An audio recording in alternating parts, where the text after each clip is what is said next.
from and feel like you can't? Do you wonder, how can I be free from these issues that have destroyed my life? Well, my friend, I have the answer. Bible Way Hibner Memorial Church of God in Christ presents Chain Breakers, this and every Sunday at 9 a.m. here on WHYL. From the L.B. Smith Ford Lincoln Studios, Oldies 102.9 is WHYL Carlisle.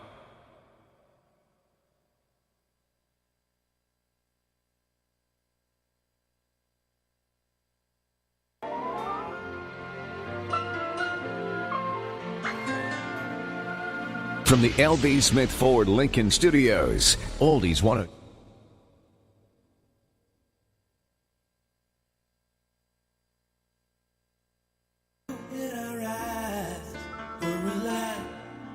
Deep inside we knew our love was true for a while. It's Radio Guys, your WHYL weekly source for Carlisle. all things real estate. We're your hosts, real estate broker John Rainville and your mortgage expert Kingsley Harmer discuss everything from mortgage rates to home staging for foreclosures and everything in between that affect the daily real estate market. Real people, real questions, real answers. Today's show is brought to you by www.pagoloans-com, your source for new mortgage loans. NMLS number 1018. EnviroQuest, trusted for home inspections and radon mitigation in Central PA for over 25 years. And brokersrealty.com, the easiest way to search for real estate in your hometown. Now, on to the show.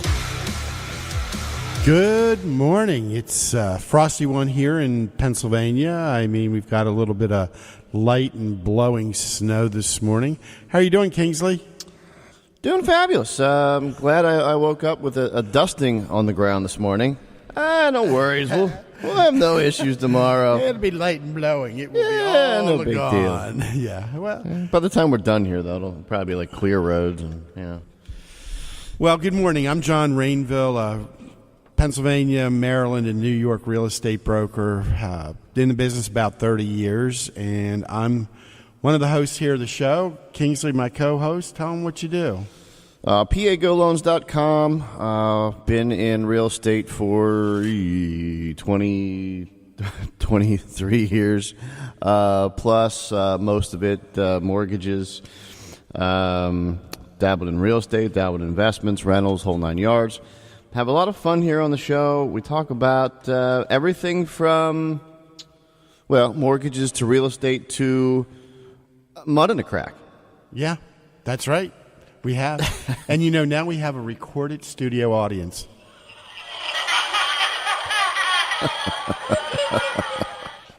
Well, see, at least somebody's going to get our jokes. That's right. They're the best in recording. Today's show's about 2018, 2017. We're going to do a wrap-up and, go over the things of what we thought were going to happen, where it actually ended up on rates, on housing starts, on resales, on foreclosures, how appreciations worked across the country and, some of the states. But today it's really bitter cold, the East. Well, most of the country's been locked into bitter cold. And, I want to take a minute and reach out because there's a group in Harrisburg, and a lot of people, don't think about the homeless. But the homeless right now, it's brutal out there. I mean, the weather's just brutal. I mean, if you think it's cold, imagine if it's cold and you didn't have a place to live. But apparently in Harrisburg, well, not apparently, actually there are about 50 individuals that are living under the Mulberry Street Bridge. And, there's a group led by Sue Haverstock that is, trying to help them with things, in the extreme cold, because we know when it's cold out, your body burns more calories to stay warm. And I was actually brought, to this was brought to my attention by Kathy Yinger, a local realtor for many years. And but look, this group right now, I mean, I know it's through the holidays and people are tight, but they're really tight folks. So, they're looking for donations, anything like, pasta items, ziti, shells, tortellini, pasta sauces, meatballs, hamburger, chicken, roasters and boneless, tuna pouches, individually wrapped items such as granola bars, muffins, crackers, Arby's gift cards, because they'll get a whole bunch of sliders and take them over there. Little Caesars gift cards, Giant gift cards, any type of grocery gift card. Sue Haverstock is, really trying to take care of these people and, feed, like 50 people. And we're going to be putting a link up on our site. There's a G210 tab so you can actually contribute online to the Althea Church. I mean, can you just imagine being out there right now in the snow, and it's cold? And, this is not just here. It's not just an American problem. This isn't a problem because of Trump or anybody. I mean, I saw an article last night where in Brussels, one of the countries everyone wanted to run to last year, that they have over a population of over 2,600 homeless. So they're actually giving them cardboard tents to shack up in because regular tents are against the city ordinance. Huh? Yeah. Figure that out. So with that note, we'll be having links up on our site. If you want to make contributions, you have any questions, call the station here, 717-249-1787. We'll be happy to get them.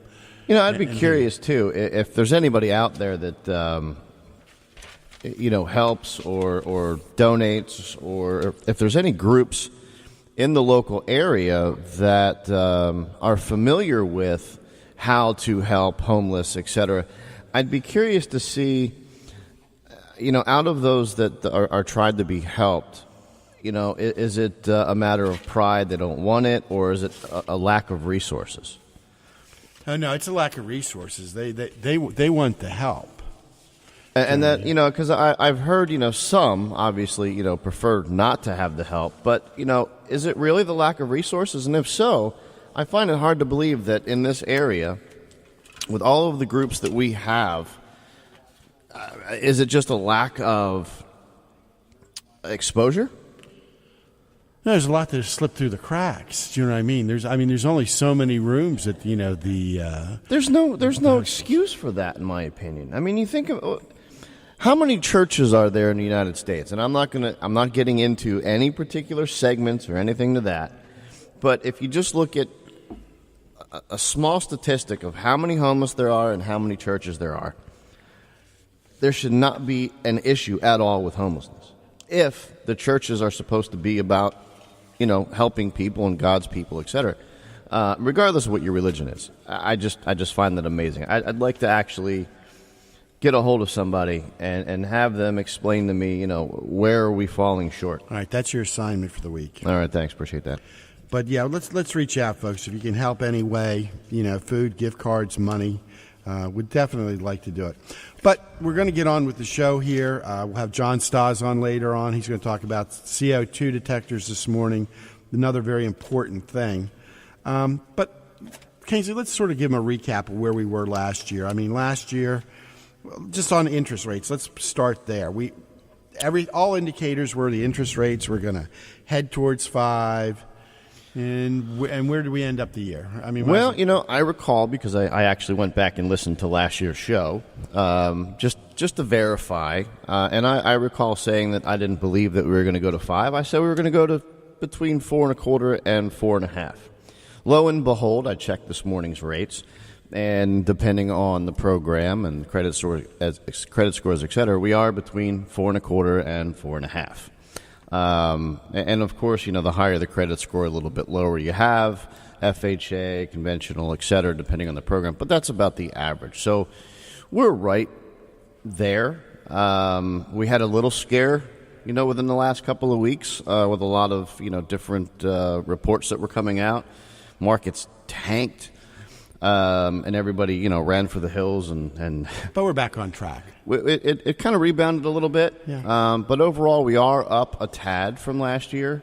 But I looked at the rates over the course of a 12-month history, and for the most part it fluctuated between like 3.9 and 4.25, which really is where we've stayed all year. And only over the last, I would say, month have we ticked up a slight bit.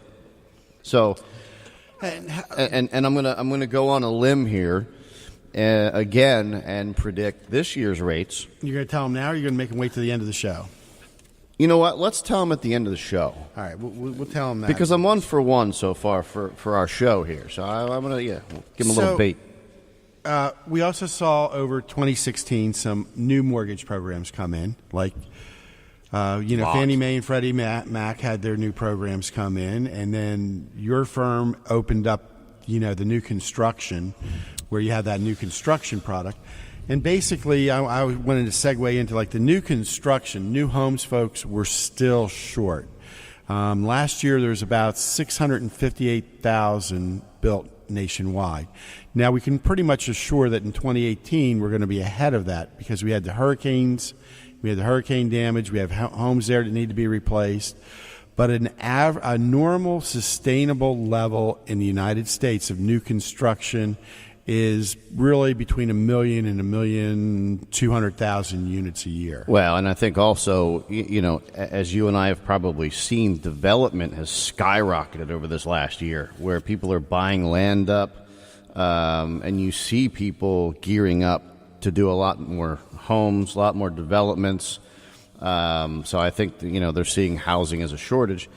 And with that being said, on that shortage aspect,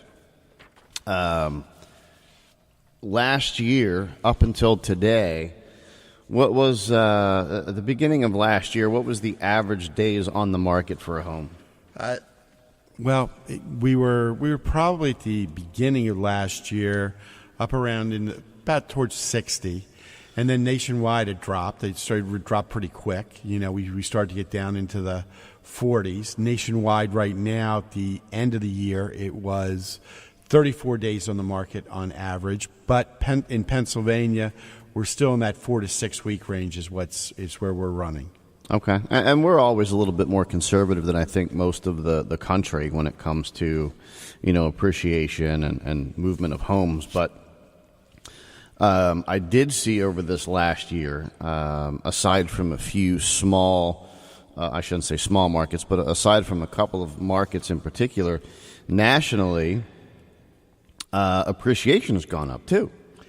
Yeah, appreciation. Just to give you another idea here real quick on the days on the market, some of them are still in the 30-day range. We still have a couple really slow spots: North Dakota, New Mexico, Alabama, West Virginia, and Connecticut, believe it or not, where it's still in that 61 to 75-day range. I can believe that. It's not... Nobody wants to move to Connecticut. Yeah. Nobody wants to move to Erie either right now. What they end up with, like 66 inches or something? I think they're supposed to be getting like another 2 feet. Yeah, they're getting more. Are you serious? It's ugly. Relocation to Erie is not happening this year. Yeah. No visiting. You're not going to open an office this month? No, okay. No. Interesting thing, though, is we're seeing the market, change, and we did see over 2016, we've really seen the amount of distressed real estate owned, which is REO properties, bank owned, government owned homes. We've definitely seen that fall off. At the height of all this, just to give you an idea, back in 2012, distressed properties were accounting for about 35% of all the sales. And now we're down around 4%. So that a lot of that inventory has been flushed out. And where are the stats coming from on this? Is this all MLS listed homes or HUD homes? Oh, that's direct from NAR, National Association of Realtors. Yep. All right. Yep. I didn't make them up. Oh, no. Because I'm curious. A lot of those listings or a lot of those statistics. You've got a lot of homes that were either just vacant for. How many homes sat vacant for just years without the banks touching them? Yeah, and there's still a few of them out there, but you're right. Yeah, for years. Appreciation. Last year, here in Pennsylvania, we ran about 4.5% over the year before. Nationwide, about 4.7 appreciation. Yes, there are anomalies in the market. Of course, California and Nevada. Nevada was 9.1% up over the year before. So I was reading a couple stats that nationally, the appreciation level, they were actually figuring at about closer to 7.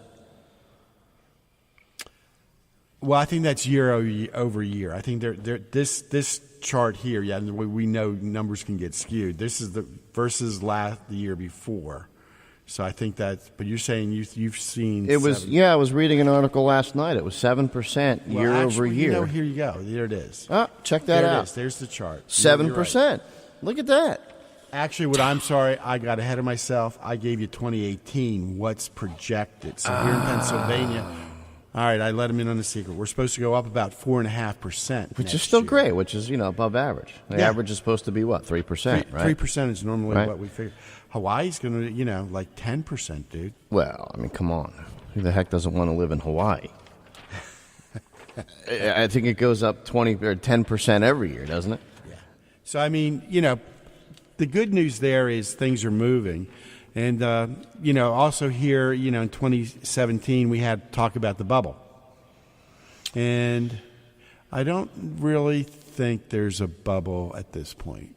Yeah, no, I don't think so either. We had that conversation, and I think we're a ways out. Right, because the number of loans, even of the new loans, I saw a statistic that said that only 5% do they feel of the new loans that have been taken are in any sort of jeopardy.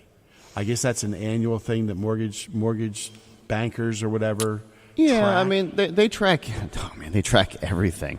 I mean, even back in the day when you had a program for what color your nails were that day, they track every statistic, every little nuance to the loan. When they started doing the bank statement loans years ago, oh my God, the bank statement loans are going to be horrible. You can't give loans out. Everybody's going to default on them, the whole 9 yards. And it turns out that they're very good performing loans nationally, because it really was a good indication of the ability to pay is really what it comes down to now. So when they started doing the stated income and the negative AM loans and all the rest of that, when all of the rates that were fixed for a certain amount of years started to adjust, and the market kind of adjusted as well at the same time, that's when you started to really see or open up the pitfalls in some of the programs that they put out there, and that shouldn't have been out there to begin with. But so the millennials definitely entered the market, last year. You want a copy of that? You can have that. No. I just want our viewers to see this. If anybody's watching us on Facebook, every week we stream this live on Facebook. Yeah, and you know what? Maybe we should start putting up some of the slides that we use. And some of the new technology coming out is going to allow us to do that. Yeah. One state. I see it. Out of all 50, it's bright orange. Did not appreciate in home values last year. Which one is it? Go ahead. Do you want to know? West Virginia. Now, for those of us that live, around here, and I won't bring up any particular counties, but why would West Virginia not appreciate in home values? I mean, are they all trailers down there? I'm just curious. Anyway, so I was waiting for dueling banjos. As we have to get these sound effects down. All right, there we go. So, the market's still good. We're still short on inventory. We knew we were going to be short on inventory. We kept telling you that all last year. There's definitely going to be a shift in the market, and we're going to talk about that later in the show, what the tax ramifications are of the new tax plan and the areas. There's certain markets that's going to impact more than us here locally, except maybe in the luxury home market.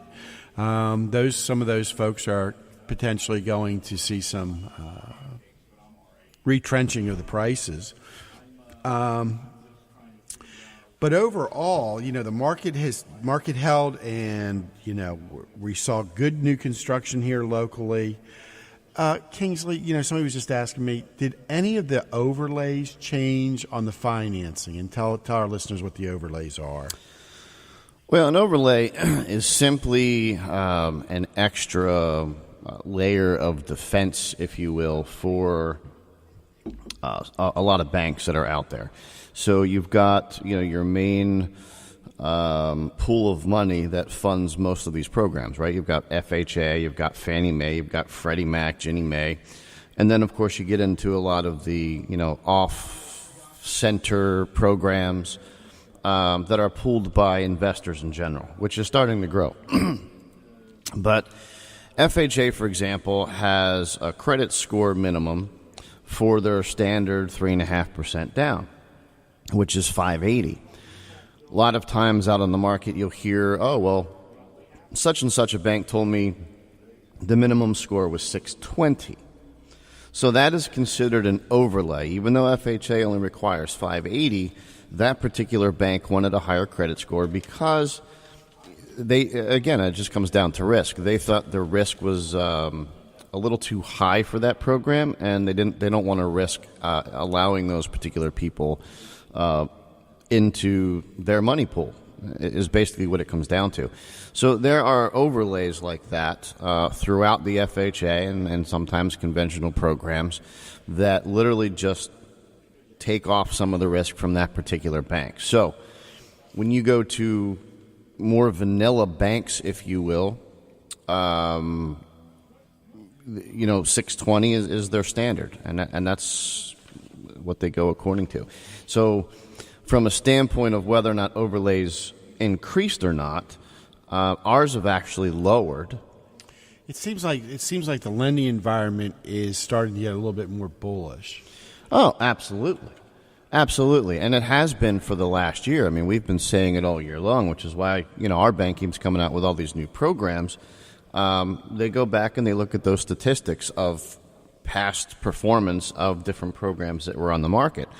And based on a lot of the new laws that they have, some of those programs will probably not come back for quite some time. But it does open the door for a lot of new, less overlays, a little bit more free as far as the guidelines. The credit score levels start to drop a little bit, and literally just the credit itself. The cash down. There's low cash down programs. There's a lot more to offer right now. The interest rates are good. There's still a lot of government programs to help people buy. Sometimes locally to help them pay with down payment and closing costs. I was a little angry this week. I saw an article from a reporter from MSNBC, and I did send her a nastygram. Really? Yeah, because she was saying about how it's almost impossible to buy a house because you need to put 20% down, and that's fake news. That is fake news. Where did she live? The Stone Age? West Virginia? Well, she definitely looked like she rented. Folks, we told you for all year, pennies, you can get in very, very, very little cash down. And I've got a new program to unleash on everybody, which I'll wait till the end of the show along with my predictions. Okay, till after John. Yep. Till after John, which will take this MSNBC lady and whoever that may be. Oh, I'm going to send her another email because she didn't even respond, And maybe we should get every one of our listeners. Maybe we'll put a post up on Facebook. Post up to email her. Tell her she's wrong. She should listen to us. Listen to that segment and email her. Especially everybody here that buys in central Pennsylvania with a lot of these programs. It's opened up immensely. So the other thing here in 2017 that we've seen is what we call buyer traffic. That's people out looking at the homes. That is still extremely strong. It is really pretty much across the country, except in a couple states like North Dakota, Oklahoma, West Virginia. You guessed it, West Virginia. How did you know they would be on there?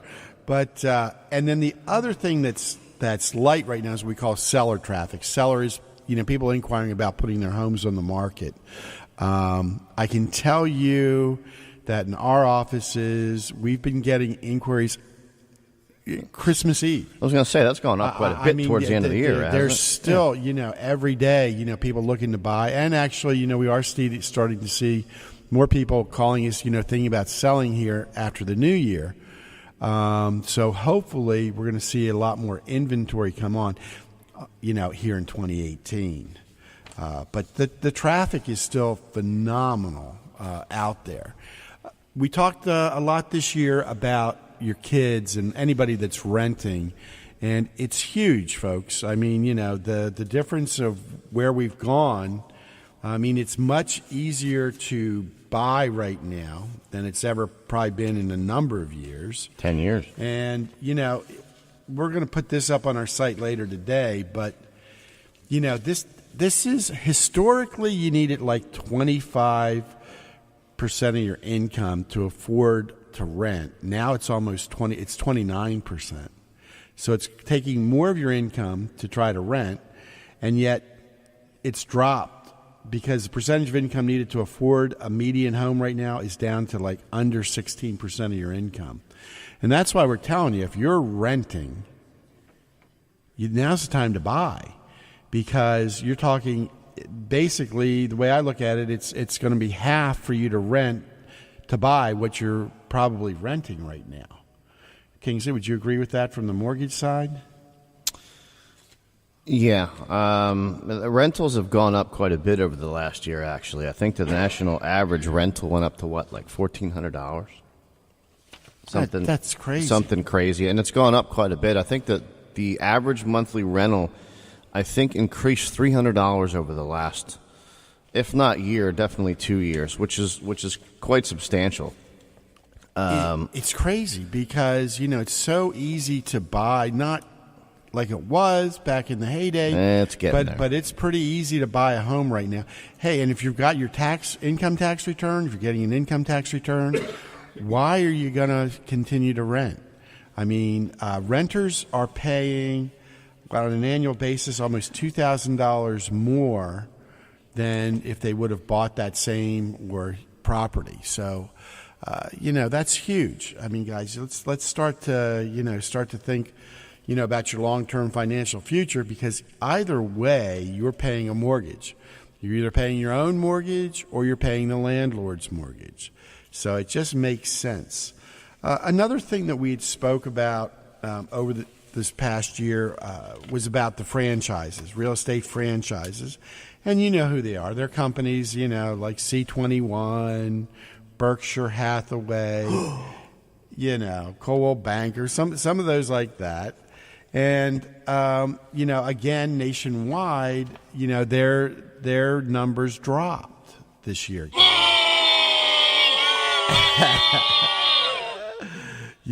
And there's a reason for that. That's because, there's only so much money in the real estate brokerage.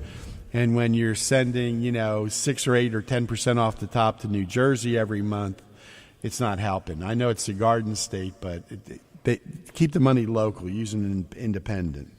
Yeah, that's actually been growing huge. There's been several of them in the area, and then one that touts about how they're signing up about 300 agents a month or something to that effect nationally. Can we say their name on the air? EXP Realty, is it? And I mean, even I've been recruited to go to this place, and everything sounds spectacular when you see the little Facebook segment on there that says 100% of your income is yours. But they don't tell you, and all this that is 120% of the expenses is also yours. Yeah, well, yeah. I mean, literally everything down the line you're responsible for, along with, that doesn't cover this fee or this fee or this fee or this fee. And when you do the math, okay, great. If you're somebody that is self-sufficient and you have your own office, you have your own team that you can plug and play in any environment, then it's not so much of an issue for you. But if you need to get a hold of the broker, the guy that or person that runs the office, that's in charge of the company, good luck. When you've got 3,000 people vying after one person, it just doesn't work. So, but I think we're going to see that. There's always new business models that come in there. But you're right. That's a very good point. There were a lot of new players that jumped into our local arena over the last year, and they're all newbies. So, a lot of newbies, newbie brokers. And there's nothing wrong with that. And everybody has their model. All I'm trying to say is when you or you're trying to jump ship, or you're thinking about making a move, have all the facts in front of you. Make sure you're comparing apples to apples. Yeah, just make sure you have all the fees and expenses that you're going to be sharing and Do comparing. The math. Yeah, exactly. One of the things, a couple of the things we spoke about a lot over the year were social media. Obviously, we're on Facebook right now. Twitter, Instagram, G Plus, Google Plus. Coming up the live stream soon. LinkedIn, going to be on live stream soon. And that's really taken off, and that's really actually being used as a huge marketing.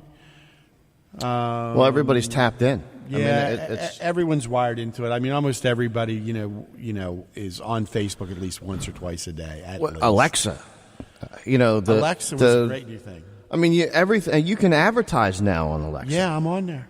So it's crazy. Yeah. You could just be sitting on your couch. Yeah. And ask Miss Alexa, the best realtor in Harrisburg. Yeah. You should get me. Yeah. Yeah. That's crazy. I mean, instant fingertips. It's like, watching when I grew up, the Jetsons. Oh, yeah. Everything's gone to voice. And, and now they have robots to do a lot of the stuff. They even have funky robots. What do you mean funky robots? Where are you shopping at? I'm just saying they've got lovey-dovey robots now. It's the way of the future now. at Walmart or where? Well, I don't know if you get them at Walmart. Well, you know how Facebook is. Everything on Facebook's true, right? Yeah. Yeah. No, but I mean seriously, everything. And what aisle are they in? Is that housewares or what? Yeah. Housewares. Yeah.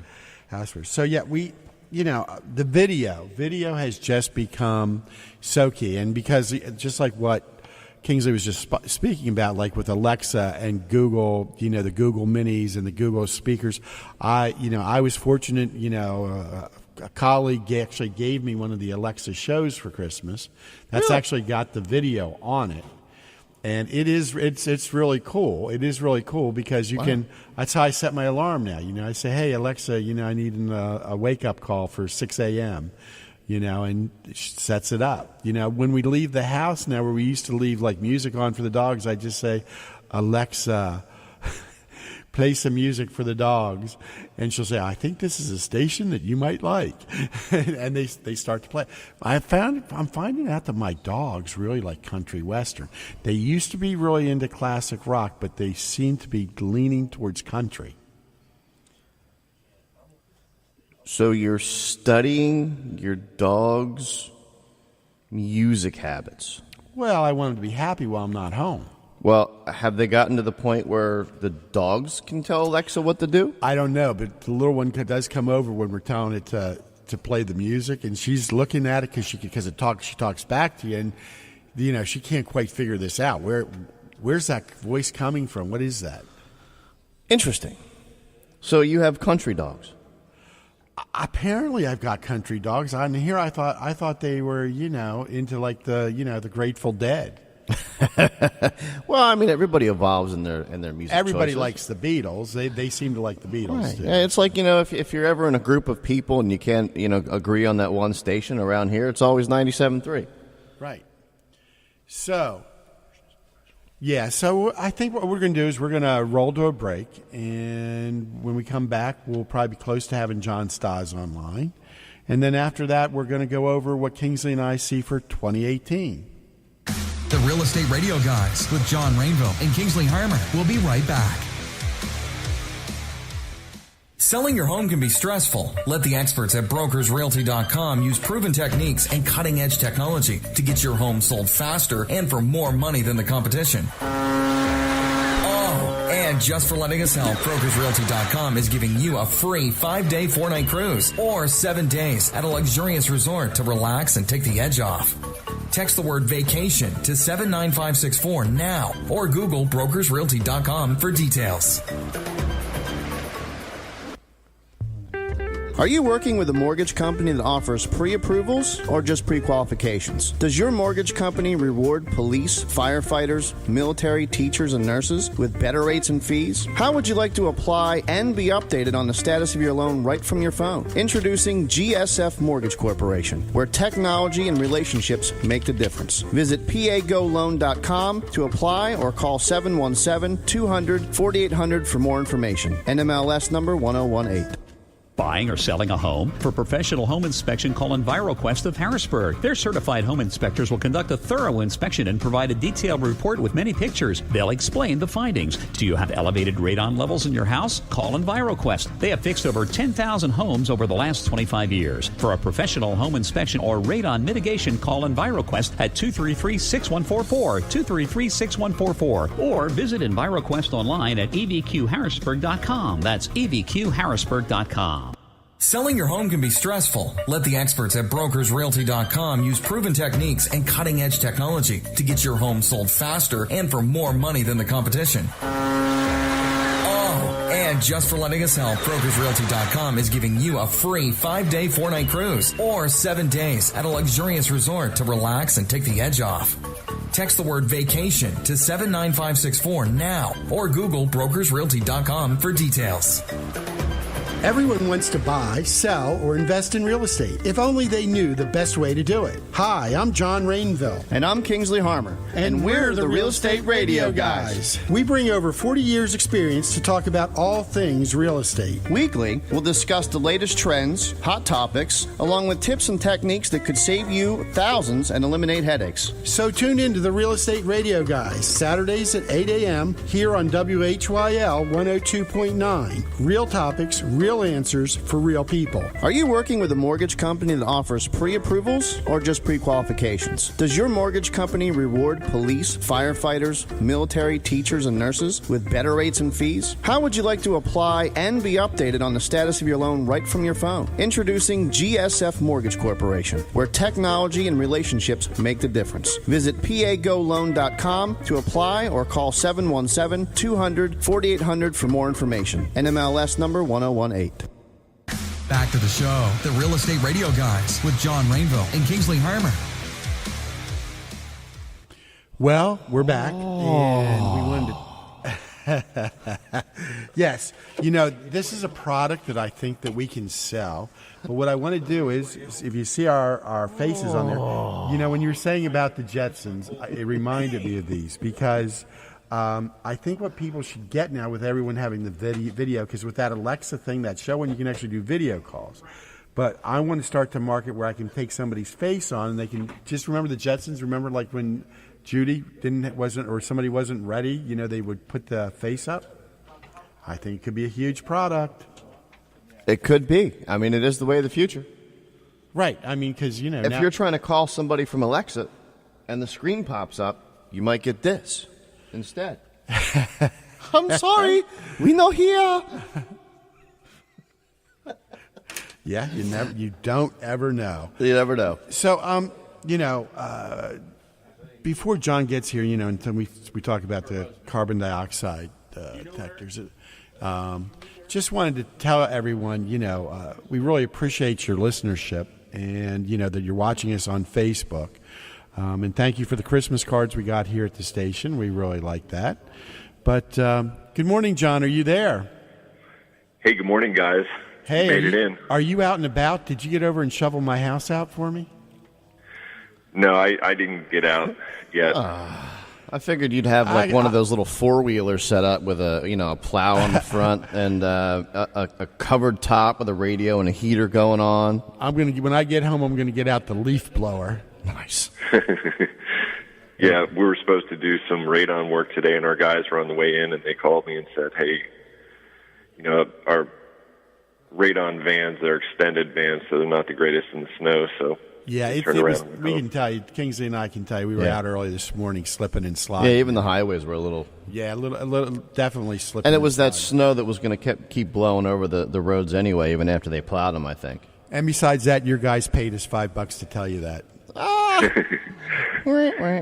knew it was a setup. Yeah, it looks we pretty love bad those where I am Starbucks here. cards from them. Yeah. They paid off. Rutter's card. Sorry, Rutter's card. Sorry. So good morning, John. So I know, this time of year, especially with everybody's houses closed up, CO2 detectors are real important. Can you tell our listeners what they are, what they do, and why some of them should definitely have one? Yeah, the carbon monoxide detectors and smoke detectors. So if you have any combustion-based heating appliance or fossil fuel burning heating appliance, you should really have both the carbon monoxide and the smoke detectors. So as far as our home inspection standard, they really just require that we report either the presence or absence of smoke detectors and carbon monoxide detectors. We go a little bit further. We look at them and, number one, report the presence or absence. But we also have noticed over the years that so a smoke detector or a carbon monoxide detector, they have an expiration date. So they usually last for about 87,000 hours. So how long is that? 87,000. That's about 10 years. 87,000 hours. How many seconds? Like a running clock. There's not enough room on the smoke detector to put it in seconds. But so there's usually an expiration date, which is good to know. A lot of times, one of the big misnomers with the detectors is that as long as I replace that battery and test the little test button, that it's going to work. But that's really not true. And I ran into a guy once, and the insurance companies will tell you, hey, people get fires because they think, I just replaced the batteries indefinitely. And so they do the little test button, say, hey, I'm good to go. And then they get a fire and the sensor doesn't work. It doesn't do its job because it's expired. So do these monitors have a little timer on them that goes off after 87,000 hours, or how do you tell? Well, there's usually an expiration date printed on the detector. John, what about the hardwired smoke detectors? Because now you're making me wonder if I should be replacing all those in my house. Yeah. So when we do a home inspection, a lot of times after about 10 years, the plastic or the patina on the plastic will start to turn yellow. But the best, most self-assured way is to check the expiration date on the actual unit. But if they're starting to turn yellow, they're probably 10 years or older and should be replaced. Well, does that go for people that smoke in their house tw? Because they could be That's yellow a good in point. 5 I years. never really thought about that. I mean, you ever take a painting off the wall and notice that the rest of the wall is yellow? Yeah. John, what about a CO2 detector? I mean, same thing. Do they have a limited lifespan? I never really thought about it, but now that you said that, I guess I've got to replace all my smoke detectors in my house just to be safe. Yeah, the CO2 detectors, I think they do have a lifespan as well. There's expiration date on these units. You just have to check the expiration date. And we'd like to recommend, being home inspectors, they make these smart detectors now, and they're smoke and carbon monoxide, and they talk to each other. So let's say if you put one in your basement and one on the first floor, and one goes off, it'll set all the other ones off that are on the same channel, basically. So they're pretty neat. Now, do they have those like to retrofit, like for my hardwired ones? Sure, yeah, they make them in hardwired and battery. So that would be your recommendation if you've got a fossil fuel, or if you're using a wood burner or anything like that to replace, if you're going to replace like the hardwired or your other ones, that should be something someone really looks at. Because they're not that expensive anymore. I mean, all that has come down so much. Yeah, the ones that talk to each other, they're a little more expensive, but, for the added safety, it's definitely worth it. Are those something that you can get into your local Home Depot or Lowe's and pick Sure, up? yeah, you can get them at the local box stores, online. Now, there's they've tightened up the recommendations. The NFPA has recommended now that there be one on each floor and one in each sleeping area, and then one outside of each sleeping area. That's a good many detectors. So these smart ones, though, right? If one goes off in the basement, it's going to set all the rest of them off, right? Yeah, they usually come in pairs. I've seen them at the store. They come two. So I mean, do you think, can you hook them up to like more of them? Like you have about 5 or 6 of them at the same time? Let's say you've got, like 2 wings on your house, and you want to make sure that the left wing understands what the west wing is doing, and yeah, that's a good question. I think you can now, especially with the hardwired ones. They make systems where they'll all go off at once when the hardwire, because they're all wired in together. So when the battery operated ones, they have a signal, and you can. So everybody in the house can know that you're burning Christmas cookies. There you go. Right. Yeah, especially when that one in the kitchen goes off. So, John, I've also seen, and I've never actually played with one, but that they even have special smoke detectors, like because they say children sometimes can sleep through those annoying things, ones where you can actually like record your voice to tell them to get up. Oh, that's pretty cool. I hadn't heard of that. That's pretty interesting. Yeah, babies can sleep through those annoying alarms? Yeah, they say some children will sleep right through them. Really? Yeah, and to test it. And then you can get this other one where... I wish I was like that. Yeah. Mom's voice... So you have to start yelling at your kids when they're really little, so it puts the fear into them, so when they hear your voice, they wake up puts immediately. The fear of the smoke detector in them. Ah! Poor kid be traumatized.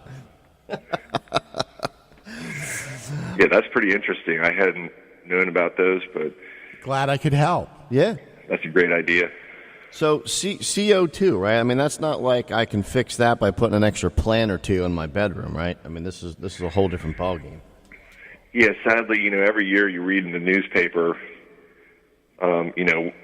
people, having a malfunctioning furnace or some sort of device that, somebody... gets poisoned by carbon monoxide. So it's real important to have those detectors if you have any type of fossil fuel burning furnace or gas or oil or propane. Do you smell that though? I mean, would you be, you walk into a house and be like, oh my God, I got an issue with my CO2?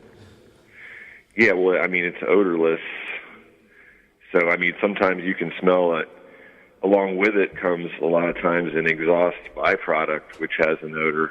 So sometimes if exhaust, your furnace, if your chimney's clogged and your furnace is venting, exhaust fumes into the house, another thing you can check for is if you ever see soot on your supply register, it's an indication that you're getting exhaust product into your home. So, but for the most part, it can be odorless, and you can have a problem there and not realize it, which gets back to the importance of the detectors.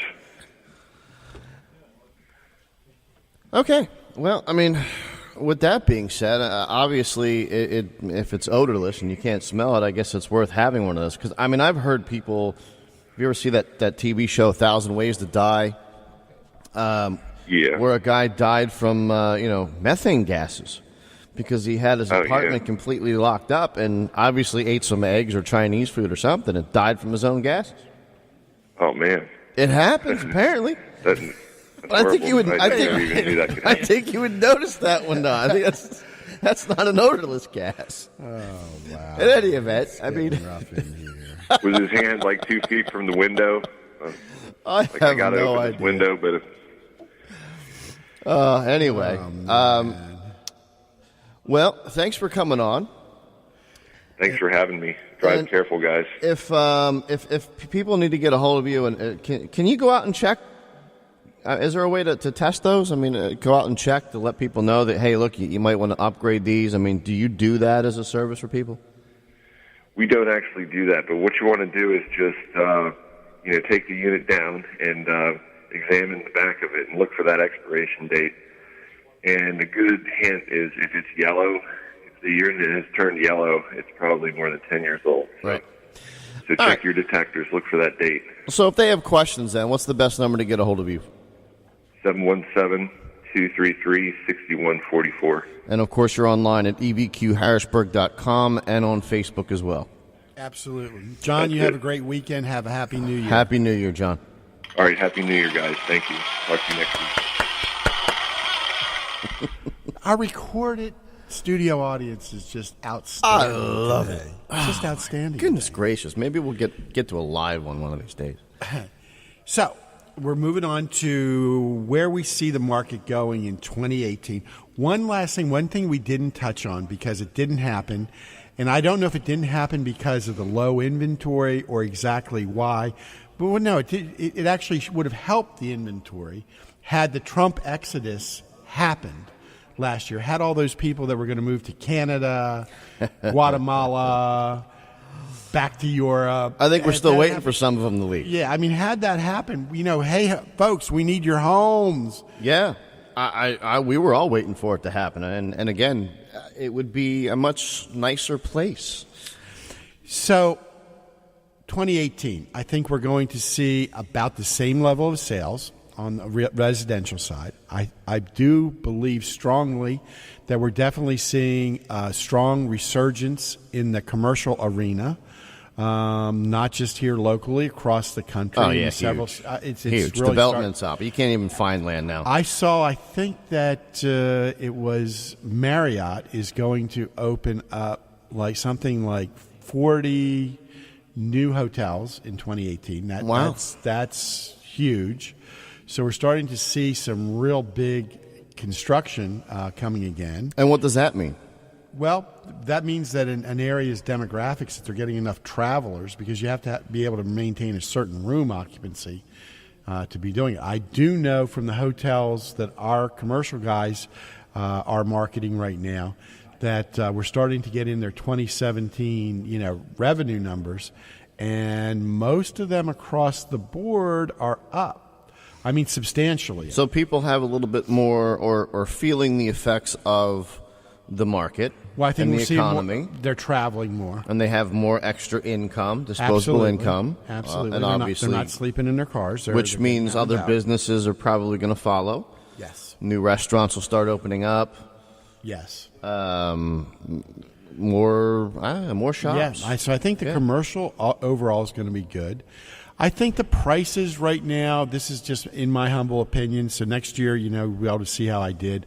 I don't see us having a large amount of appreciation overall, because what I think is going to impact that market is some of the super luxury homes and some of the very expensive homes in some of the states, for example, like in New York, California, where or New Jersey, where they have high real estate taxes over that $10,000 threshold. In the new tax law. I think that's going to impact them. I think there's still going to be saleable properties, but I believe that the buyers are going to take there's going to be some market balance where the people will price that in for the tax ramifications. Mm-hmm. But for the rest of America, I mean, the strongest segment in new construction right now is between 200,000 and 300,000. Locally, we have almost nothing being built in that price range, unless it's a townhouse. And that's the bulk of the market that we need to see come back. And the builders have to be able to get affordable lots. And we're going to have somebody on, too, aside from the lots. I mean, there's a lot of these just costs. It's astronomical. I mean, that have raised the prices of your average home because all these extra costs are laid on top of it. I forget, when we had Mark McNaughton on, I think it was, the figure was like it's something like 28 to 31% of the. And hasn't that gone up? I mean, we were just at the Builders Association meeting, and it was like crazy. More costs. But yeah, hopefully we'll have more homes. But I see the. You see that too? I see the plateau. Yeah, I think we're going to see more new construction. They're saying that the new construction, like I said, has to be in the affordable range. I think we're going to see social media and the video continue to be strong. I believe that we're going to see that the millennials are going to start to control a lot more of our market because they are the biggest, generation of home buyers coming into the market right now. I think there's going to be a very good residential real estate market. I think the people that are going to benefit from it the most are going to be getting on their properties on the market as early in first quarter as they can, while the inventory is still low. Because as the inventory goes up, the competition goes up, prices start to settle back in. Yeah. And there's a lot of other factors I think that go into that as well. Interest rates are going to be on the rise. We said it last year. We they were expecting a little higher, but unfortunately, we are eventually going to tick into that 4.5% to 5% range. Now, that's still like free money to me. With that being said, just take your average $150,000, $160,000 purchase, right? 0.25% is going to raise your payment $20. So affordability is still there. So it's not like you're still buying a $150,000 house. Interest rates go up 0.5%. It's not like your mortgage payment's going to go up $200 because of it. So you are still in affordability range compared to what it has been, and especially compared to what you can be paying for rent. So, again, I'm going to say it again: buy a home. It's an investment in your future. You get the appreciation, which we're back on track for, on an average of 3% a year. Obviously, we didn't get into the tax bill at all and the ramifications of that. It might be affected slightly as far as... It's going to be the upper end market or the high tax states. Correct. But maybe we can break that down one week. But you definitely so we're going to see the rates go up just a little bit, but it seems like the availability and affordability overall of the mortgages is increasing. That there's more and more programs, so that's good. More and more programs, easier to qualify, more common sense underwriting, and now literally, and I know we've spoken about this before. But I'm just going to lay it out there one more time for all those people that are listening. 100%. Oh, everybody's advertising 100%. Well, yeah, you've got your VA loans, which is a great program for those that are eligible. We had a segment on that for, obviously, veterans, current military, National Guard, and even reserves. So that's available. USDA for the rural areas. But now, we've got a program in addition to that will, in essence, with a properly trained realtor, get you into a home with literally nothing out of your pocket. Great time to buy. Great time to sell. I think, opportunity here for the first quarter. And, you just have to reach out to professionals. Whether they're a professional loan officer, a professional real estate agent, or a professional home inspector, folks, experience counts. Or give us a call. Give us a call. We can always recommend. I don't care if you're listening to us right now. I see somebody in Texas and another one in Florida, and somebody in Nevada. No, we're a national company. And I know you're expanding, across the great state. But, I lived anywhere. I lived in California for how many years? Have a lot of great people across the country that we can hook you up with if you need help. Or if you just need advice. We'll be happy to do that for you. So give us a call. Reach out to us on Facebook, Real Estate Radio Guy, and we'll be happy to help. And on a side note, back to this whole construction thing. Working on a construction program for the affordable home buyer between $150,000 to $250,000. And is that going to be our January 20th show? Actually, it will be. Awesome. Yes, it will be. You can set your calendars. Set your calendars up. And also, if you're listening out there and you've got plots of land that you want to sell. Oh, yeah, let us know. Call me. Any scatter lots or anything, small subdivision lots? It could be a 20-acre lot. It could be a half an acre lot. This construction program will allow you to come in and put a manufactured home on it, okay, with a standard FHA qualification. If you've got a 20-acre lot, we've got builders and developers that would love to buy it up. So give me a call. Call John or myself. I'm at 717-200-4800. I'm at 717-932-1660. I'm extension 716. It'll put you out to my cell phone 24 hours a day. So this spring is going to be a huge push for lots of land, plots of land, and acreage in general. So call us. On that note, I just had to try some of these other buttons on our gizmo here. Well, I'm glad we have an actual audience. On that note, hey, it was a great 2017. I think 2018 for everybody in our industry, for everybody looking to buy a home in general, and just for our economy. I got to say, our economy is on point. Have a great new year. Great people. Real people. Same people. Better answers. Next time. Bye.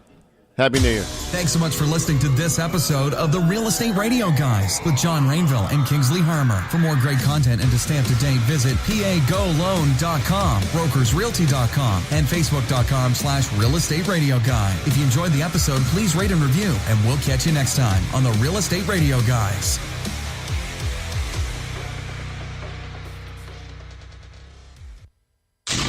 From the L.B. Smith Ford Lincoln Studios, Oldies 102.9 is WHYL Carlisle.